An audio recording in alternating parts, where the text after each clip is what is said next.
Okay, ladies and gentlemen, welcome back. This is our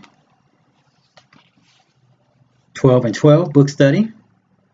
Okay, 12 and 12. This is step 1. Step 1. It starts on page 21. Step 1 starts on page 21. Before we begin, I always have to ask. All right. Then we all go to www.aa.org. Okay, click on that Make a Contribution button. Right there. Right there. All right, and you can even find this book if you go to the online bookstore and you can get it. Okay? All right, I want you to already have your learning materials with you. This is a class. You need your learning materials. However, we will begin with a moment of silence for the alcoholic who still suffers. After that, in which I will read the Serenity Prayer. So, moment of silence.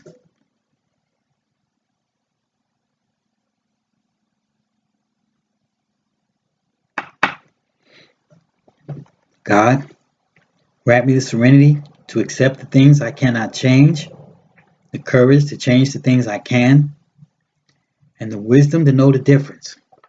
All right.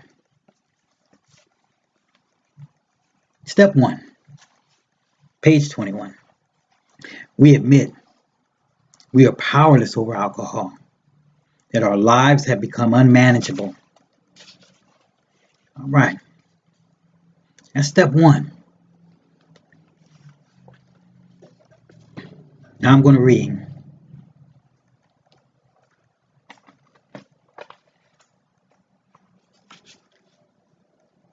Who cares to admit complete defeat? Particularly no one. Of course, every natural instinct cries out against the idea of personal powerlessness. It is truly awful to admit that, glass in hand, we have warped our minds into such an obsessive for destructive drinking that only an act of providence can remove it from us. No one kind of bankruptcy is like this one. Alcohol.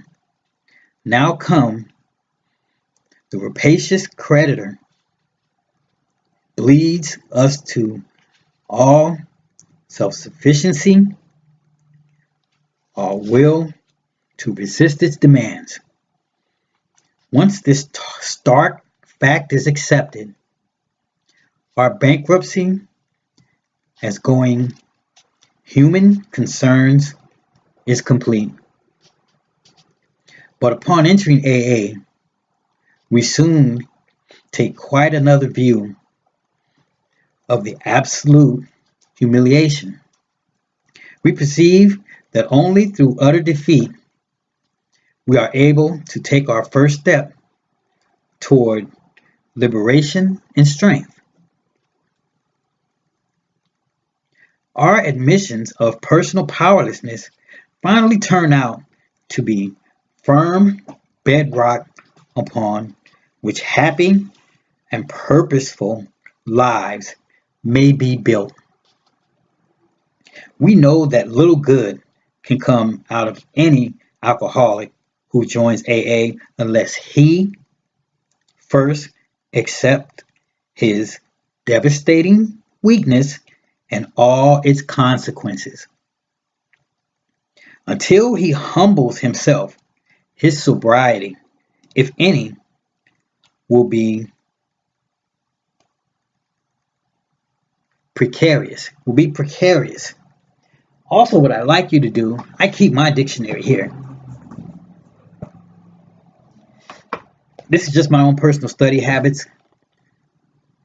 I keep a dictionary. I keep a thesaurus. And because I live in California, hola, amigos, amigas.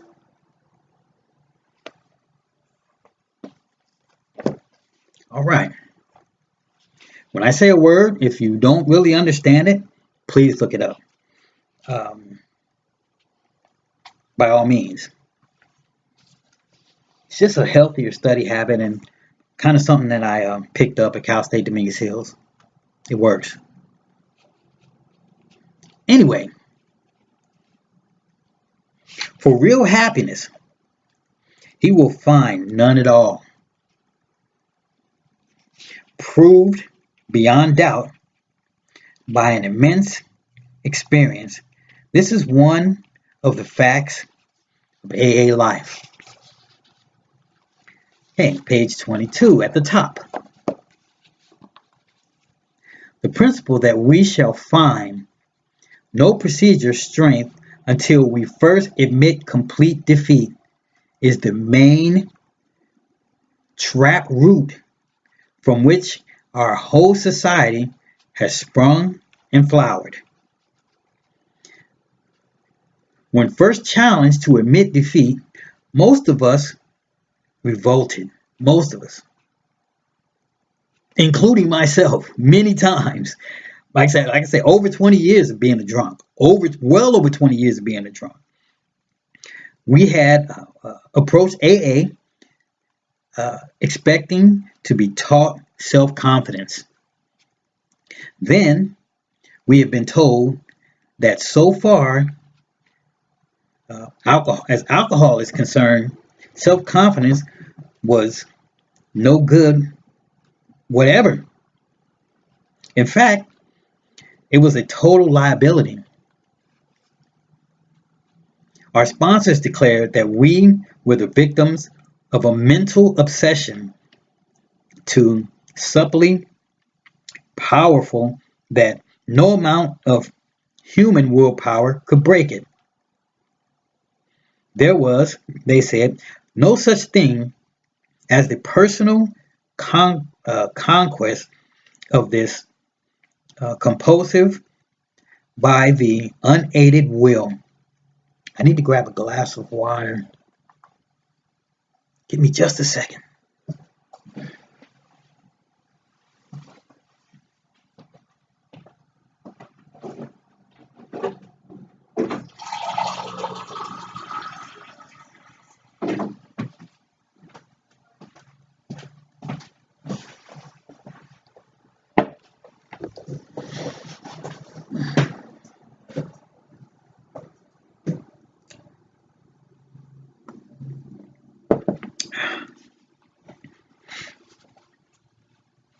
Okay, we're right at rest. Relentlessly deepening our dilemma. Our sponsors pointed out our increasingly sensitivity to alcohol, an allergy, they called it. The tyrant alcohol wielded a double-edged sword over us. First, we were smitten by an insane urge that condemned us to go on drinking, and then by an allergy of the body that ensured we would ultimately destroy ourselves in the process. Few, indeed, were those who, so assailed, had ever won through in single-handed combat. It was a statistical fact that alcoholics almost never recover on their own resources. And this had been true, apparently, ever since man had first crushed grapes. Wow. That is amazing. They do say there's nothing new under the sun. That's what I've heard. Anyway, in AA's, with an S, pioneering time, none but the most desperate cases could swallow and digest this unpalatable truth. Even these large gaspers often had difficulty in recognizing how how hopeless they actually were. What we're saying was these people were hopeless, they didn't even know it. And that was kind of like me. I was hopeless, I didn't even know. That's why it took me over 20 years to find these rooms, because I was hopeless, I didn't know. So if you're an alcoholic out there and you're hopeless and you don't know, it's normal. It happens to all of us. It's in the book. Anyway, let me continue. But few did. And when these laid hold of AA's principles with all of the fervor with which the drowning sees life preservers, they almost invariably got well. That is why the first edition of the book, Alcoholics Anonymous, published when our membership was small, dealt with low button cases only. Many less desperate alcoholics carried AA, but did not succeed because they could not make the admission of hopelessness. Now, this was in the beginning. What he's saying was, in the beginning, they were trying to get a lot of these men and women to admit that they were hopeless against alcohol, and they didn't want to do it. They just didn't want to do it. Same thing's happening today. Nothing new under the sun. It was a tremendous satisfaction to record that in the following years, this changed. Alcoholics who still had their health, their families, their jobs, and even 2 cars in the garage began to realize their alcoholism. Yeah. It's called functioning alcoholics. As this trend grew, they were joined by young people who were scarcely more than potential alcoholics. They were spared the last 10 or 15 years of literal hell the rest of us had gone through. Since step 1 requires an admission that our lives have become unmanageable, how could people such as these take this step? What he's saying is, if you're a functioning alcoholic, then how can you admit that your life is unmanageable? Okay, it was obviously necessary to raise the button to rest of us had hit to the point where it would hit them. By going back in our own drinking histories, we could show that years before we realized it, we were out of control. That our drinking, even then, was no mere habit. That it was indeed the beginning of a fatal progression. To the doubters, we could say, perhaps you're not an alcoholic after all. Why don't you try some more controlled drinking? Bearing in mind, meanwhile, that we have told you about alcoholism. This attitude brought immediate and practical results. It was then discovered that when one alcoholic had planted in the mind of another the true nature of his malady, that person could never be the same again. It's true. Following every spree, he would say to himself, maybe those AAs were right. After a few such experiences, often years before the onset of extreme difficulty, he could return to us convinced. He had hit bottom as truly as any of us. John Barleycorn Barleycorn. Is that funny? John Barleycorn and himself had become our best advocate. Why all this insistence that every AA must hit rock bottom first? The answer is that few people will sincerely try to practice AA program unless they hit their rock bottom. Okay? For practicing AAs, remaining 11 steps mean the adoption of attitudes and actions that almost no alcoholic who is still drinking can dream about taking. Who wishes to be rigorously honest and tolerant? Who wants to confess their faults to anyone and make restitution for the harm that they've done? Who cares anything about a higher power, let alone meditation and prayer? Who wants to sacrifice time and energy in trying to carry AA's message to the next sufferer? No, the average alcoholic, self-centered, in the extreme, doesn't care for his prospects unless he has to do things in order to stay alive himself. Yeah. Under the lash of alcoholism, we are given to AA, and there we discover the fatal nature of our situation. Then, and only then, do we become as open-minded to conviction and as willing to listen as the dying can be.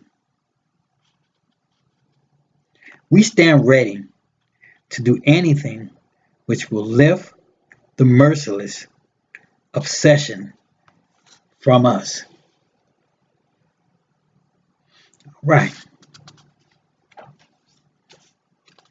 That's step one. I'll talk a little bit about my step one. Okay.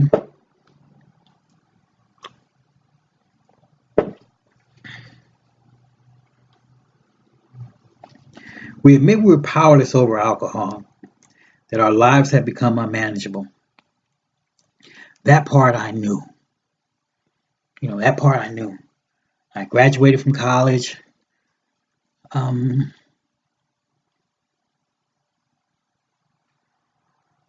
look back on my life and I did some great things, I did great things in the Navy. I did great things in college. But when I really look back at my life, everything just went wrong for me. When I started drinking alcohol, I knew alcoholism was prevalent in my family, but the pressures of being a youth, growing up in Compton and trying to be cool. I had a friend too, my best friend. I was helping to take care of him. He had sickle cell, and I didn't know. I was only 14, 15, 16. I didn't know how to keep him from having sickle cell episodes. Anyone who's had sickle cell, they can tell you that the blood cells are shaped like a C, like a C for sickle. And when the blood cells flow through the body, sometimes because they're shaped like a C, the blood cell itself, they'll catch on to each other. When they catch on to each other, they clump up. And what would happen is my friend Steven, his sickle cell he said it would act up. And it would clog or clump together, and it would take away whole sections of his body. He would be walking, and all of a sudden his blood cells would clog up, and he would just fall right there on the floor. Walking through the living room, boom, he'd fall right on the floor in the living room in pain, and he would be yelling because the pain, as he described to me, was excruciating. I didn't know how to deal with this. I'm 16 years old. I'm a high school kid like him. His mom didn't know how to deal with it. She was a lovely lady, but she chose alcohol because she didn't know how to help her son. And he's from Compton like me. Back in the day, we drank 40s. That's how we got down. So I'm drinking 40 ounces of Old English. Him, he's doing it to relieve his pain. I'm doing it because I'm scared. And I'm also doing it because I don't know what to do. I've never had any medical training. My friend's falling out. It looks to me like he's dying in front of me. He'll lay there for 30 minutes straight. Then all of a sudden, he'll just wake back up, shake his leg off, and start walking like nothing ever happened. The scariest stuff I ever seen. But he's my friend. And I had love for him. He's my best friend. I had love for him. I didn't want to see nothing happen to him. So I didn't mind sitting there and watching him. It never got bad enough where he would tell me to call 911, but he would always say, this happens all the time, so don't call 911. He would tell me not to call. So for those of you who have lived with someone with sickle cell, it's a debilitating disease. Hopefully we can, medical science can do something to find a cure for it, because it's really a horrible disease. I have sickle cell trait. And sickle cell trait almost kept me out of boot camp. They had to run special tests on me in boot camp just to make sure that my blood cells were strong enough that I could pass boot camp. And when my commanding officers told me about sickle cell trait while I was in boot camp, I cried because I wanted to stay. There were other people getting kicked out, but I wanted to stay. I wanted a career in the Navy. So they ran the test on me and everything came back, and I'm one of the lucky ones. I just have the trait. I'm one of the lucky ones. But my friend Stephen, he ultimately succumbed to that horrible disease. He also succumbed to alcoholism. So the fact that Stephen isn't here right now, Stephen's in my heart. He's with me right now. And I'm carrying Stephen with me to take this message to the alcoholic that still suffers. Because not only is this personal for me, this is me. I'm an alcoholic, but I'm also a servant. I'm also a volunteer. This is what I do today, because this is what I have to do. Not only to stay alive, but this is what I have to do to remind myself of my loved ones that I have that passed from alcoholism. This is my way of keeping them alive in my heart. This is my way of showing them that their life really mattered to me. This is my way of showing them that because my higher power put Stephen into my life, I got to continue to speak on Stephen's behalf of the good things that he would want me to say. So that's all I do today. I'm on the good side of the street. I realized that I was powerless over alcohol. I realized when it started young. I also realized that, it took a lot of work for me to get to this step where I'm at right now. It took a lot of work, and if you're new to this process, and if you are thinking about, if you're thinking about, can you manage this disease? If you're thinking, I can manage it, I can control it, I'm here to tell you, it's not logical to believe that way. It's not logical to believe that way. Now, you can believe that way. You can. It's just not logical. This alcohol is something that you're going to have to really take seriously. You got to take this really serious. You really do.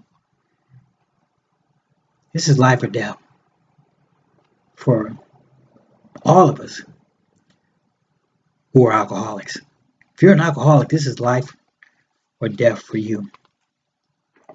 And the first step is a step that you have to have. You got to do this one correctly.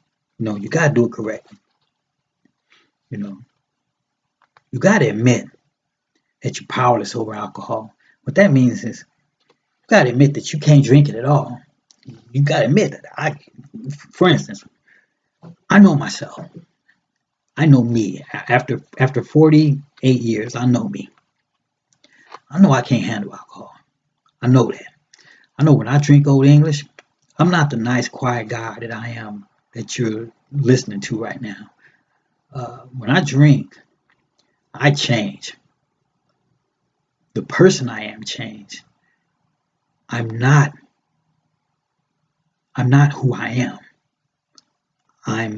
A lot of times I don't even remember who I am. That's how most of us alcoholics are. When we drink, we don't even remember who we are. We just drunks. Well, if you ever got drunk to where you didn't know what you was doing, if you ever got drunk to where you don't know where you are or who you are, if your behavior changes when you drink, if you're, Mr. Nice Guy, and then you have a drink, and then all of a sudden, you know what I'm saying, you want to start stuff up, you all touchy feely, you want to push on folks, you angry, all kind of stuff happening. That means that it's not for you. It's not for you. Now, alcohol is for some people. Everybody's not alcoholic. You just got to know if it's for you or not. And me, I know. It's not for me. I've seen too many people die around me. I know I can't control my thinking when I'm on it. And today, I realized that for a man has to be able to control his thinking. A man's got to be able to do that. Not only a man, a person. A person has to be able to control their thinking. So if you can't control your thinking, then, step one is for you. Now that's it for step one. Leave your comments in the description box. I'm always trying to get better. So if there's something that I can do to get better, please leave your comments. Also, I'm not doing this for me. I always say it. I'm not doing this for me. I'm doing this to stay alive. I'm doing this because this is what we do today. I'm doing this because I'm happier. I'm telling you. I've always loved sharing the message with veterans. Now I get to share the message with everybody. To me, it's the greatest thing ever. Anyway, we're going to close with the Lord's Prayer. Our Father, who art in heaven, hallowed be thy name. Thy kingdom come, thy will be done. In earth as it is in heaven. Give us this day our daily bread. Give us our debts, we forgive our debtors. Lead us not into temptation, but deliver us from evil. For thine is the kingdom, the power, and the glory, forever and ever. Amen. All right, that concludes today's book study. Again, like I said before, your higher power is your higher power. Whoever you make your higher power, that's yours. When I was 4 years old, my higher power was a tree that was right outside the door. When you walk out the door of your house, when I was 4 years old, it was a huge tree outside my door. And it used to look like the tree was hugging me when I went outside. And I was happy to see that tree every morning. So, I guess that tree is still kind of like my higher power. I'm just not 4 anymore. Anyway, thanks for watching, and look out for step 2. Peace and blessings.